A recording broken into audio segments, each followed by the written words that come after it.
Mind versus intellect. How should we make a decision? The whole world is in a quandary. They don't understand the meaning.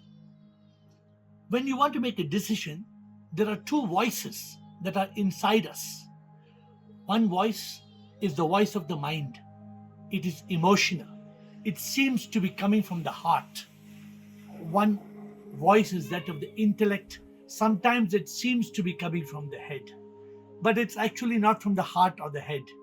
When there are emotions, blood flows into the heart and you feel a churning of your heart. That's why you make romantic decisions and emotional decisions. But this has nothing to do with the heart. The heart is just an organ that pumps blood, and this is what you feel. Then what is the difference between mind and intellect? The mind is a thought factory. It produces thoughts and it bombards us with thoughts. And sometimes we make a decision with the mind, when in reality we should be making a decision with the intellect. The intellect is that tool only a human being has, that he uses to discriminate between right and wrong. Just like there's black and white, there's wrong and right. And the intellect must be used to make decisions, not the mind. There was a man, he was investing money in stocks and shares. He found that his friend had made a lot of money. And so, one day, emotionally, he took his entire life's savings and put it on an investment. In a matter of days, he became a zero. He lost everything, his entire life's earnings. When he went to his grandfather questioned him, "Why did you do it? Why did you not use your intelligence?" What he meant was, why did you not use your intellect? You could have put some amount of investment there. Why did you put your entire life's earnings? The man was acting out of emotions. He was just not using his intellect. He was using his mind. Sometimes the mind creates greed, fear, so many different emotions that make us act. There was a young boy. His father was a millionaire, but he somehow did not have good feelings with his father. He let his emotions, his mind, drift away from his rich father, and he lives like a beggar because he did not use his intellect. That his father was a rich man. After all, it was his father, and he should not lose his father and his wealth and the family business, but he let the mind get the better of the intellect. There was a lady who was in a failed marriage. She had two daughters from a failed marriage, and she was so unhappy. But like any fool would be, her mind made her jump into another marriage. How could you jump from the frying pan into the fire? Her spiritual mentor asked her. But she said, my heart loved the man. The problem is, we let emotions get the better of our intellect. The intellect must discriminate what is right, what is wrong. There was a man who had two sons, and he lived 70, 80, 90 trying to build the business for his sons. His sons were enjoying the money, driving in Ferraris, drinking in pubs, and this man was working and working and working, hoping that one day his two sons will take over the business. The man wanted to achieve enlightenment. He wanted spirituality, but he didn't.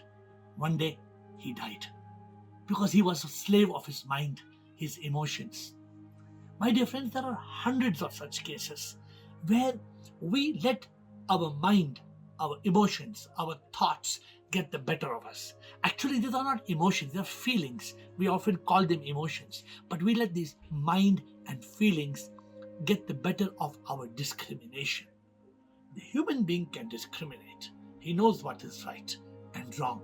But the mind bombards us with thoughts.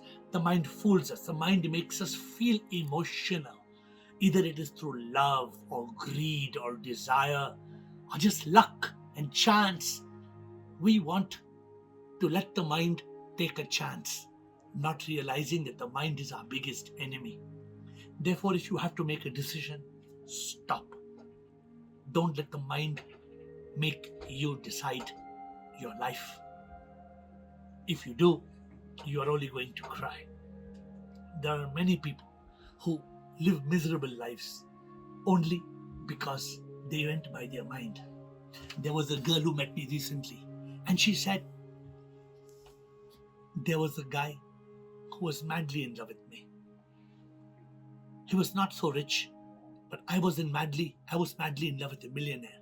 I was madly in love with a millionaire, but he didn't love me. It's the easy decision, right?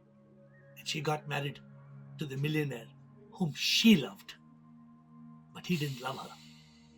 And she had to face the consequences. She was thrown out of the house in a matter of days, and she was on the street. Let us have our head on our shoulders. Let us have our feet on the street. Let us not let our mind gallivant and take us into feelings and thoughts and romance and greed. The purpose of life is to discriminate. Who am I? Why am I here? I am here for a purpose, to find the purpose of life. I am here to attain freedom, liberation. I am here to escape from the cycle of death and rebirth. I am here to escape from the misery of the body, mind, and ego. I am here for a purpose. I need to live my life with discrimination. If I live my life with discrimination, I will be able to make the right decisions and live a life of peace and bliss. What would it gain a man if he gained the whole world and lost his own soul? When will we realize that we come alone and we go alone? Nothing belongs to us. We don't bring a penny, we can't take a penny. We don't come with anybody, we want to go with anybody. Why do we believe that our happiness depends on people, on products, on places, on possessions? This is a myth. When will we grow out of it? When we use our intellect and discriminate. When we don't let the mind, the rascal mind, the monkey mind, jump from thought to thought and fool us into making the wrong decision. When we discriminate and choose what is right, our life will be right.